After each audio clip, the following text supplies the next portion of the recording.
สบายดีทุกคนและมื้อนี้มาอยู่กับกุ้งและซ่องกุ้งพาเที่ยวเส้นเก่าเส้นเคยเนาะและมื้อนี้ทุกคนกุ้งกะมาพบมาพอทุกคนจะพาทุกคนไปเบิ่งสถานที่งามๆทุกคนเป็นสถานที่ท่องเที่ยวอยู่ในแข่งคำม่วนนี่เองทุกคนซึ่งว่ากุ้งได้เห็นหลายคนแบบแซ่ทุกคนเนาะแซ่แล้วก็มีหลายๆคนที่อยากจะไปสถานที่นี้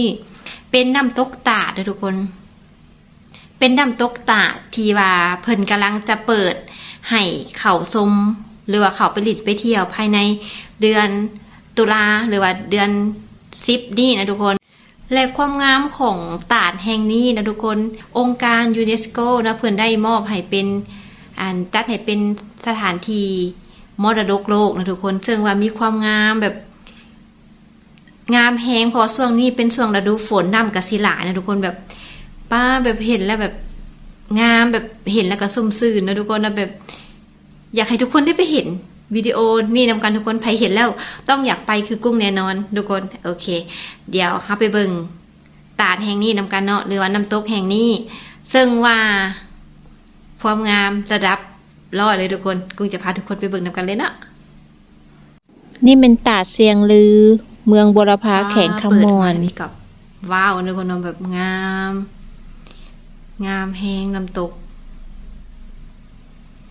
สวยเลิศคันไปเห็นโดยตาตัวเองคือสิ่งงามคักเนาะ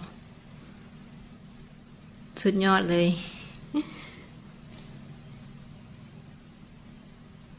มีแบบมีความงามระดับ10นะทุกคนเนาะเห็นแล้วแฮงอยากไปทุกคนช่วงนี้น้ำหลายนี่กะแห้งงามทุกคนเนาะน้ำหลายแห้งเบิ่งแห้งแบบแห้งอยากไปทุกคนเห็นแล้วก็บ่อยากให้มีเวลาไปดิเนาะคือสวยคืองามแฮงสะออนคนที่ได้ไปเห็นก่อนดิเนาะ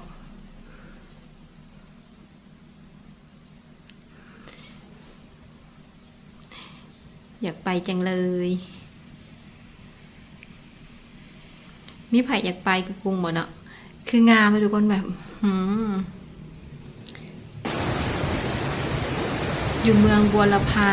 แข่งคำมวนอยู่ประเทศลาวค่ะเลยทุกคนการเดินทางก็5 ชั่วโมงนะทุกคนไปได้เห็นคนแซ่แบบในโลกออนไลน์แบบหลายแฮงเห็นหลายคนกระแสทุกคนสะออนคนที่จะไปเห็นก่อนเลยงามสวย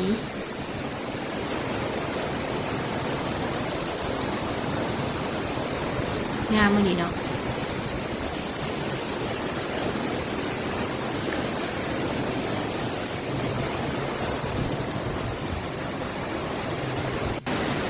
คือสิขาดเนาะแบบช่วงนี้แห้งหนาฝนซ้ำน้ำเลยล่ะต้องพยายามหนาฝนเนาะถึงสิงามค่ะ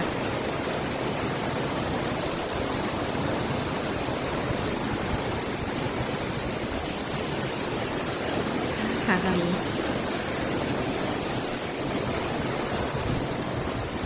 เดี๋ยวไปเลยเดี๋ยวจะหมดนะทุกคน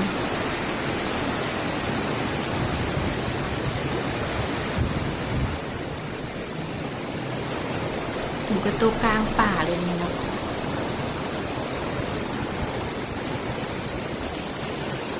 เห็นหลายคนว่าจากจุดตัวเมืองไปหาตานี้ใส่ระยะเวลาประมาณระยะทางประมาณ10 กิโลเมตรเนาะ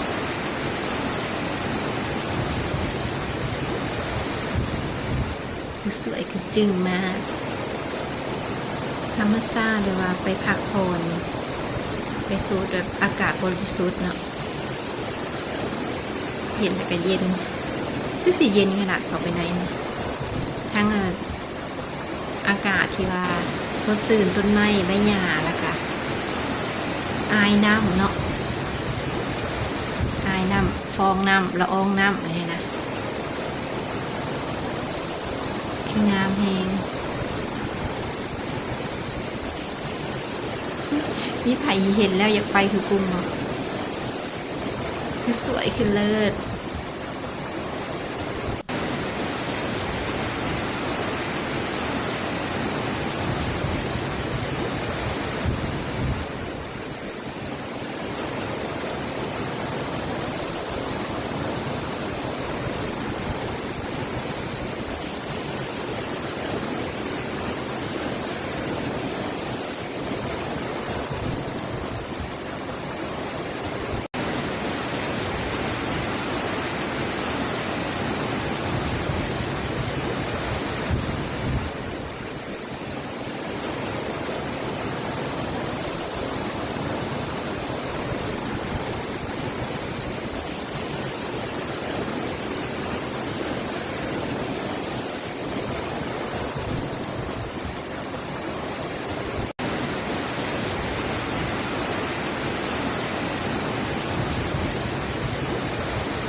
และสถานที่ท่องเที่ยวตาดเซียงลือแม่นเพิ่นยังบ่เปิดให้เข้าไปเที่ยวชมเทื่อเด้อระยะทางถ้าเดินทางจากตัวเมืองสวรรณเขตไปหาท่าแขกแล้วก็ไปหาเมืองบัวลพาเดินทางไปตามทิศตะวันออกทางจะไปชายแดนลาวเวียดนามใช้ระยะเวลาในการเดินทางประมาณ5ชั่วโมง30นาทีนะทุกคนและถ้าว่าเดินทางจากตัวเมืองท่าแขกเนาะหรือว่านครพนมไปทางทิศตะวันออกผ่านเมืองมหาไซไปเนาะทุกคนระยะทางประมาณ3ชั่วโมง4นาทีก็จะฮอดนี่แม่นสถานที่ท่องเที่ยวตาดเซียงลือที่ว่ากำลังเป็นกระแสไวรัลอยู่ตามโลกโซเชียล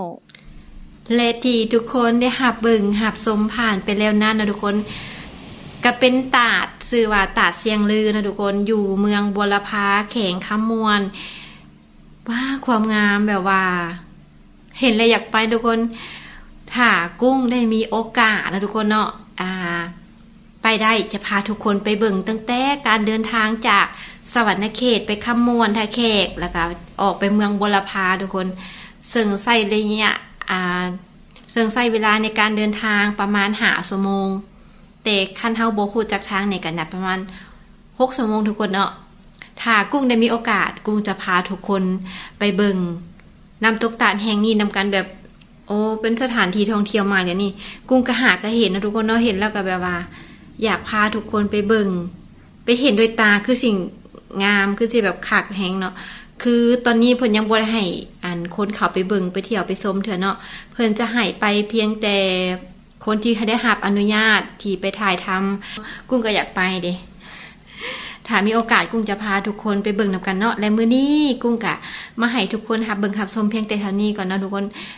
ขอบใจทุกคนที่เข้ามาติดตามกดไลค์กดแชร์เป็นกำลังใจให้กุ้งเนาะและมื้อนี้กุ้งต้องลาทุกคนไปก่อนเจอกันใหม่มื้อหน้าเด้อสำหรับมื้อนี้สบายดี